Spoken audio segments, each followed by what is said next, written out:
morning, everyone, and welcome to the second part of this chapter, Ethnicity and Nationalism. This is a short chapter, and we will just try to define what ethnicity is, since it's a very important notion for anthropologists, and we will connect that with nationalism. I have posted a video. I hope you have watched it. We will discuss it briefly in this class. First, I would like to start with this case study. You know I'm French, so I'm going to use a French example here. So what does it mean to be French? What are the standards for assessing this claim of ethnic and national identity? The difficult French national debates over ethnicity and nationalism were clearly on display and under negotiation of the 2018 World Cup. So as anthropologists, we know that sports are more than just a game. And of course, games happen in real time with dirt and sweat, tactics and strategies, wins and losses and ties. But games are also symbolic. And it's also interesting for us to analyze what is going on here.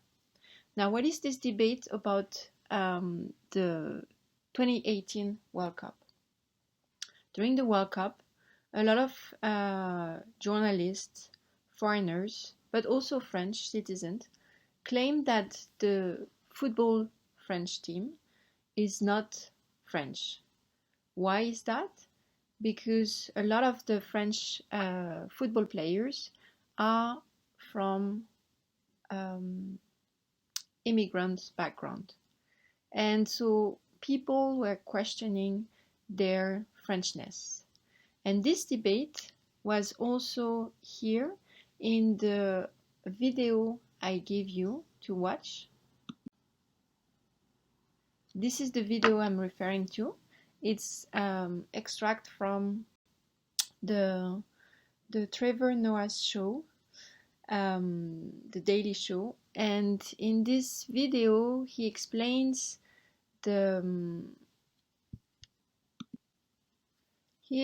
somehow the different view on ethnicity and nationalism.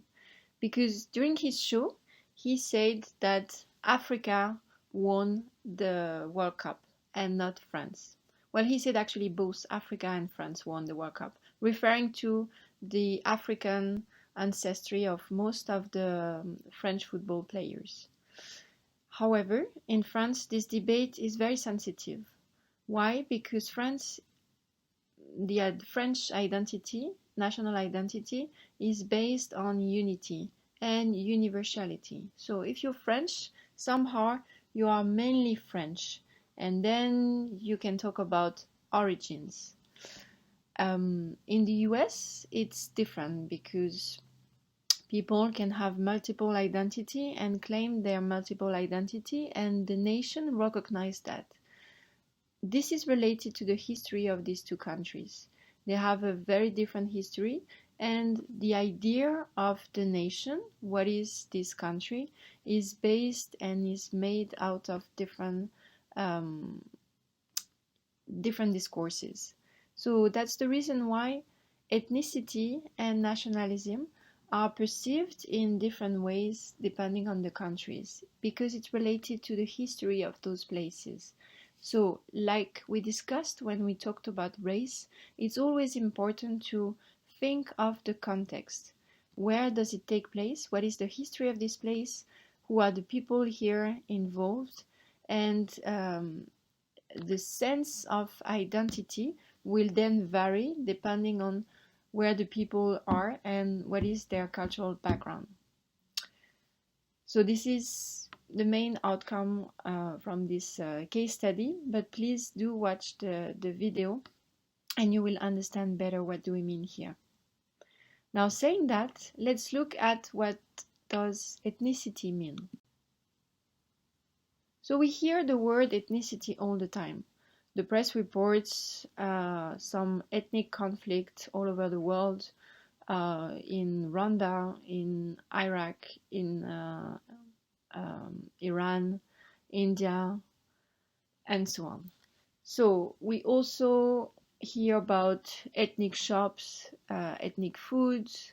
When we go to supermarkets, we have access to different types of food, and they are considered to be ethnic, right? So our use of ethnicity is not particularly consistent, but it's not clear either. So in the US, for example, ethnicity has been increasingly substituted for race when describing group differences.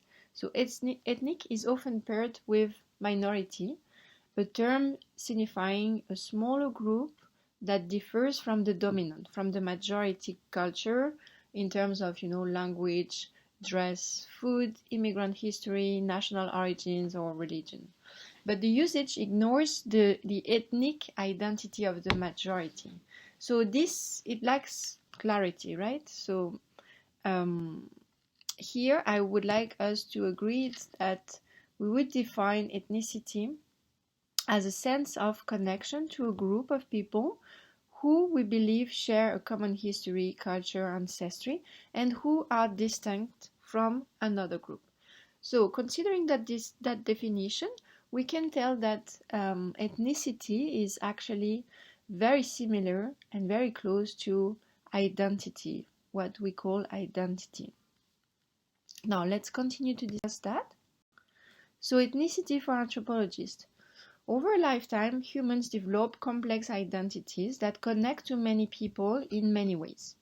So we build a sense of relationship, belonging, and shared identity through connections to family, religion, hometown, language, shared history, citizenship, sports, age, gender, sexuality, education, professions, and so on. So these powerful identities influence what we eat, who we date, where we work, how we live, and even how we die. So ethnicity is one of the most powerful identities that humans develop. So it is that sense of connection that I have mentioned before to a group of people who we believe share a common history, culture, and sometimes ancestry. And yeah, we consider that it's different than other groups. Ethnicity has been described, by Frederick Barth as the social, I'm quoting here, the social organization of cultural difference. So in other words, people construct a sense of ethnicity as they organize themselves in relation to others, whom they consider as either culturally similar or culturally different. And that's how we then learn, practice, and teach ethnicity. So anthropologists who study it seek to understand how it is created, how it is reinforced, and how boundaries are constructed, how group identity is shaped, and how differences with others are perpetrated. So how a person is or group is building boundaries to make them feel different than another group. And who belongs to that group? That's also another question. Ethnic identity is taught and reinforced in a number of ways. Here it's related to what we called enculturation. So ethnicity is a cultural construction. It's not a natural formation based on biology or inherent human culture. If you take, for example, myth and legend, they are building this sense of belongingness, this ethnicity.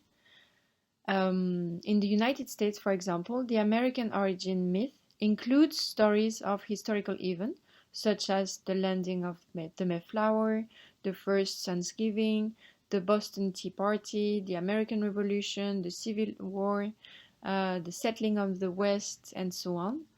And this is also related to shared values, for example, of freedom or exploration, but also of multiculturalism.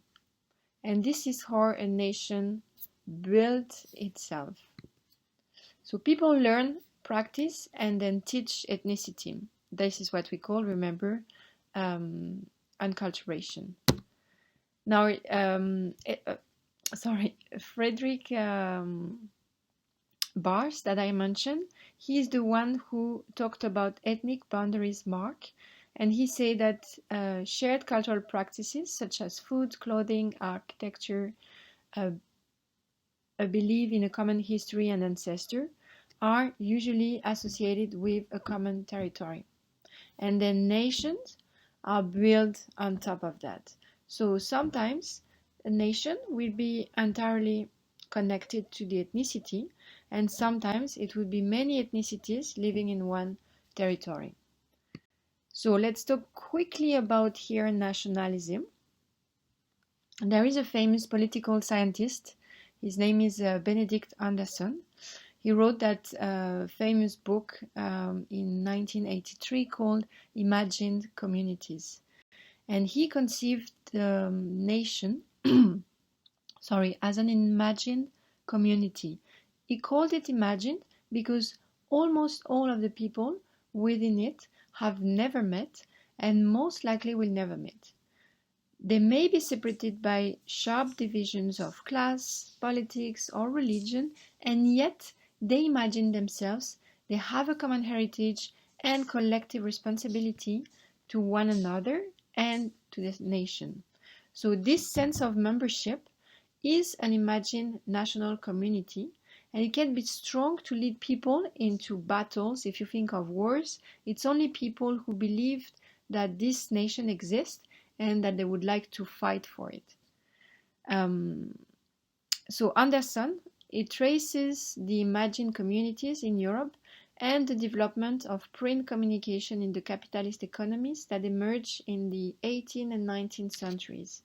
And he said that through the invention of writing, for example, and of printing, nations, mostly in Europe, emerge, and this is a completely new perception. So Anderson suggests that those nations imagine themselves as being part of one community. And Anderson's conception of imagined communities has become an essential analytical tool for thinking about nations and nationalism. This is also a framework and a theory that I used for my PhD, for instance.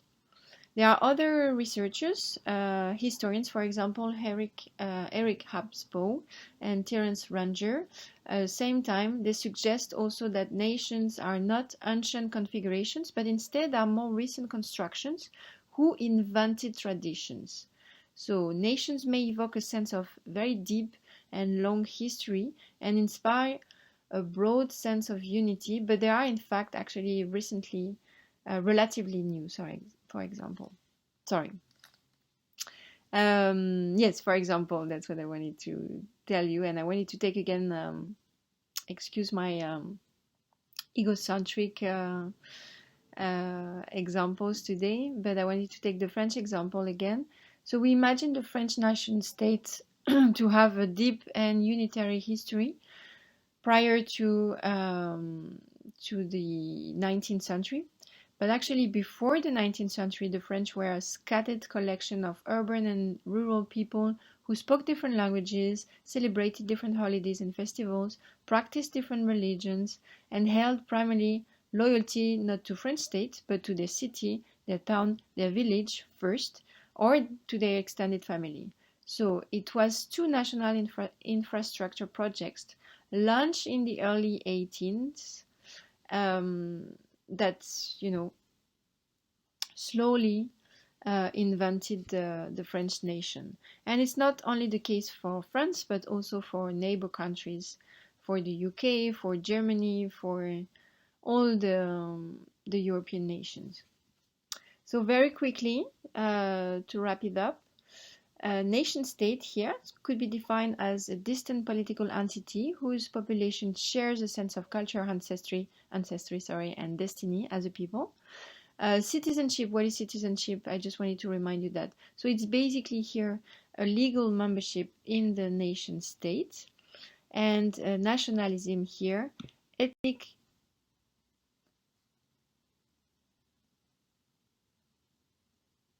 And I wanted to nationality, ethnic community who have a desire to create a project together.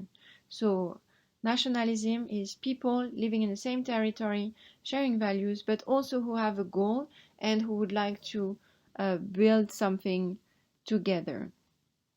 I would like just um, to conclude with that quote that I like from Wells. It's our true nationality is mankind, because we shouldn't let those ideas about nations and ethnicity to any conflict, and we shouldn't use that to divide us, but we should always keep in mind that we all belong to the same race, Homo sapiens, humans. All right, thank you very much. In a few days I will post the chapter on family, the last chapter, and then you will have a quiz, and I will post guidelines also for a short essay I would like you to write. Thank you very much, and see you soon.